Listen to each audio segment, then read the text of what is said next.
네, 안녕하세요. 오늘은 산화원원 첫 번째 시간 필수 개념 5단계부터 시작해 보도록 하겠습니다.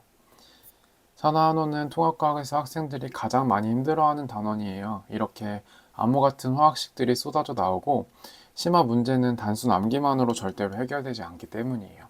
필수 개념들이 확실히 잡혀있지 않은 상태에서는 이게 대체 무슨 말인지 이해하기 정말 힘들거든요.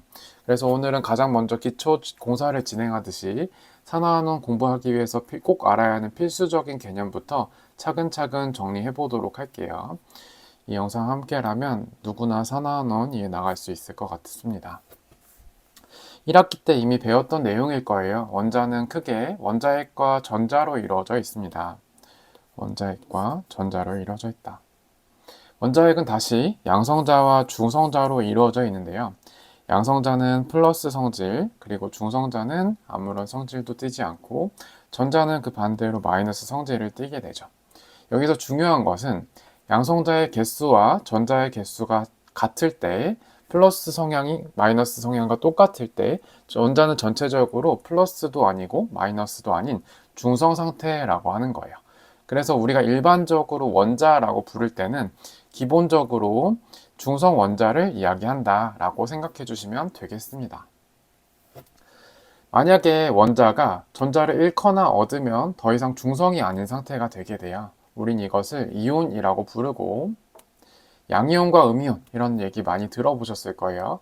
여기 예를 들어서 나트륨이라고 하는 애를 보면 원래 나트륨 원자 상태에서는 양성자수와 전자수가 같아서 중성 원자인 거죠.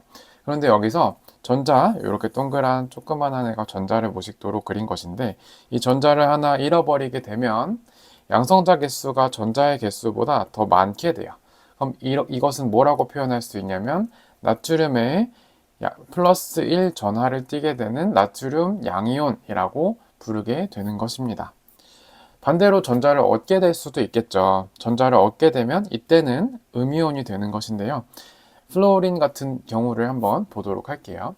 플로린 같은 경우에는 양성자수와 전자수가 원래는 중성 원자에서 9개로 같은 걸 확인해 줄 수가 있어요. 그런데 여기에 전자가 하나 더 들어오게 되면 양성자 개수보다 전자수가 더 많아지겠죠. 그러면 마이너스 성향을 더 띠게 되겠죠. 그래서 마이너스 1가 음이온이라고 이렇게 불러줄 수 있겠습니다. 그래서 전자를 얻으면 음이온이 되는 것이고 전자를 잃으면 양이온이 되는 것이다 라고 하는 거 기억해 주시면 되겠습니다. 두 번째로 우리는 다원자 이온이라고 하는 애들에 대해서 공부를 해보도록 할게요. 여기 나와 있는 애들 어디선가 많이 본 적은 있을 거예요. 이름들을 들어본 적이 있을 거고 화학식도 본 적이 있을 것인데 얘네들은 다원자 이온이라고 하는 것은 뭐냐면 하나의 원자가 아니라 여러 개, 이렇게 지금 산소 원자 3개, 질소 원자 하나 이렇게 덩어리로 뭉쳐서 움직인다라고 하는 의미거든요. 즉 여러 원자가 함께 결합해 있으면서 전체적으로 전하를 띠고 있을 때 우린 그거를 다원자 이온이라고 불러요. 그러니까 요거를 하나의 블록, 하나의 단위로 얘네끼리 움직이는구나 라고 생각을 해주시면 되겠습니다. 여기 나와 있는 대표적인 4개의 다원자 이온들은요, 그래도 통합과학에서 반드시 외워줘야 되는 다원자 이온들이에요. 중학교 때부터 언젠가 보신 적이 있을 텐데, NO3- 이러면 질산 이온이구나 라고 기억해 주시고, SO4 황산 이온, 그리고 OH- 수산화 이온, 마지막으로 CO3 이러면 탄산 이온이구나 라고 하는 이 내용들은 어차피 우리가 산 연기에서 다시 등장을 하기 때문에 반드시 기억을 해주시면 좋겠습니다. 세 번째로는 금속과 비금속의 개념에 대해서 한번 공부해 보도록 할게요. 이것도 마찬가지로 1학기 때 우리가 금속, 비금속 분류 공부하고 이온결합과 공유결합이라는 화학결합을 공부하면서 다뤘던 내용들인데요. 이렇게 주기율표상에서 왼쪽 아래에 있는 이런 원소들을 우리는 금속 원소라고 부르고요. 주기율표상에서 오른쪽 위에 있는 이런 원소들을 비금속 원소라고 부릅니다. 이때 대표적인 금속 원소와 비금속 원소들은 암기를 해줄 필요가 있어요. 여기 이렇게 쌤이 다 표시를 해 놓았는데요. 특히 빨간색으로 표시된 마그네슘, 철, 구리, 아연, 은 이런 친구들은 기본적으로 산화환원 반응에서 가장 많이 등장하는 애들이기 때문에 꼭 암기해 주시는 게 좋겠습니다. 자, 금속 원소들은 전자를 잃어서 양이온이 되기 쉽다라고 하는 것을 1학기 통합과학에서 우리가 공부한 적이 있을 거예요.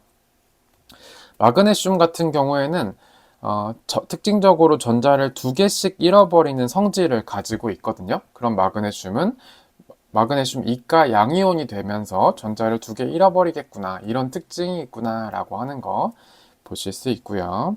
철 같은 경우에는 Fe2 플러스 또는 Fe3 플러스를 형성하게 되는데요. 얘는 그러니까 전자를 2개 잃거나 3개 잃게 되는 것이 굉장히 일반적인 일이구나 라고 기억을 해주시면 되겠습니다. 반면 구리는 전자를 항상 2개씩 잃어버리는 경우가 고등학교 범위에서는 대부분 등장을 하게 됩니다. 그래서 얘는 2 플러스 양이온을 형성하게 된다. Z는 마찬가지로 전자를 2개씩 잃어버리는 친구예요. 그래서 2 플러스를 띄게 되고, Ag, 은이라고 하는 것이죠. 은은 이온이 될 때 항상 전자를 하나씩 잃어버리면서 은이온이 된다 라고 하는, 이 전하량을 기본적으로 각 이온들에서 잘 암기를 하고 이해를 해주고 있어야 우리가 뒤에서 물질들을 분석하는데 굉장히 용이하기 때문에요. 꼭 한번 이런 것들은 쌤이 정리해서 자료를 함께 업로드 해 놓았으니까 댓글에 있는 자료 링크 보시고 다운로드 받으셔서 반드시 암기해 줘야 될 것들은 미리 공부를 해 주셔야 다음 강의에서 산화환원 반응들을 정확하게 분석하는 데 도움이 될 거예요. 꼭 암기해 주시고요. 나머지 비금속 원소들, 이런 친구들이 있는데 이 친구들이 비금속 원소에 속한다라고 하는 것은 1학기 때 공부한 친구들은 어느 정도 알고 있을 거예요. 그럼 이제 여기서는 금속을 위주로 다루게 되고, 금속과 비금속이 만나게 되면 어떤 화학 결합들을 형성할 수 있는지 다음 단계에서 한번 공부해 보도록 할게요. 화학 결합에 대해서 자세히 공부하고 싶은 친구들은 통합과학 1의 화학 결합 부분들을 참고해 주시고, 여기서는 핵심만 짚고 넘어갈 거예요. 여기서 포인트는 어떤 물질들의 종류를 구분할 수 있는지가 포인트이거든요. 1학기 때 배웠던 내용을 떠올려 보면 기본적으로 화학 결합이라고 하는 것은 이온 결합과 공유 결합으로 구분할 수 있는데, 이 친구들을 나눠주는 기준이 뭐냐? 바로 금속 원소와 비금속 원소가 결합할 때는 우리가 금속은 양이온이 되고 비금속은 음이온이 되면서 양이온과 음이온 사이에 전기적인 어떤 당기는 힘으로 인해서 딱 붙어 있게 되는 이 물질을 우린 이온 결합 물질이라고 불렀어요. 반면에 비금속 원소들 같은 경우에는 둘 다 전자를 얻고 싶어 하는 성질을 가지고 있기 때문에 그럼 우리 전자를 서로 공유하자 라고 하는 방식의 비금속과 비금속의 만남은 공유 결합을 형성한다 라고 하는 것을 1학기 때 이미 공부를 해보았을 거예요. 이렇게 기억을 해주시고, 그러면 이제 대표적인 예시 물질들이 나와 있는데 이 친구들의 분류에 대해서 한번 공부해 보도록 합시다. 먼저 H2O가 나와 있네요. 한번 우리가 차근차근 해보도록 할게요. 수소는 비금속이고 산소도 비금속이니까 공유 결합 물질이겠구나 알 수 있고, 탄소도 비금속, 산소도 비금속이니까 공유 결합 물질이겠구나 알 수 있고요. Fe2O3, 이제 산화환원 반응식에서 많이 등장을 하는 친구인데요. Fe, 철은 가장 대표적인 금속이었죠. 그리고 산소는 비금속이니까 이 친구는 이온 결합 물질이구나 라고 하는 것을 알 수 있고요. MgCl2라고 하는 낯익지 않은 이런 친구가 등장을 했는데, 마찬가지로 마그네슘은 금속, 그리고 Cl, 그 염소는 비금속이기 때문에 이 친구도 마찬가지로 이온 결합 물질이구나 라고 하는 거, 우리가 1학기 때 공부했던 거 잘 한번 떠올려 보시면 좋겠습니다. 네, 추가적으로 연습을 좀 한번 해보도록 할게요. 자, NaCl은 나트륨 같은 경우에는 금속이고요. 그럼 얘는 양이온을 형성하게 되고 Cl-가 결합되어 있는 이온 결합 물질이구나. 볼 수 있고, 두 번째로 CuSO4, 황산구리라고 하는 이름이죠. Cu2 플러스 SO4 2-라고 하는 금속과 비금속 원소들의 다원자 이온이 결합되어 있는 이온 결합 물질이구나 라고 파악할 수 있겠습니다. CO2 같은 경우에는 비금속과 비금속이 만나 있는 공유 결합 물질이고요. 이온을 형성하지 않기 때문에 이 친구를 이렇게 각 이온들로 쪼개서 써주지는 않을 거예요. 그 다음 CH4 같은 경우에도 마찬가지로 비금속 원소들끼리 되어 있는 공유 결합 물질. C6H12O6라고 하는 물질은 우리가 언젠가 마주하게 될 포도당이라고 하는 물질의 화학식인데요. 마찬가지로 전부 다 비금속 원소들인 걸 확인할 수 있어요. 아, 그럼 얘는 공유 결합 물질이구나. CuO 같은 경우에 Cu는 금속, 산소는 비금속이기 때문에 Cu2 플러스랑 O2 마이너스가 결합되어 있는 이온 결합 물질이구나 라고 하는 거 이렇게 쪼개서 분석을 해줄 거예요.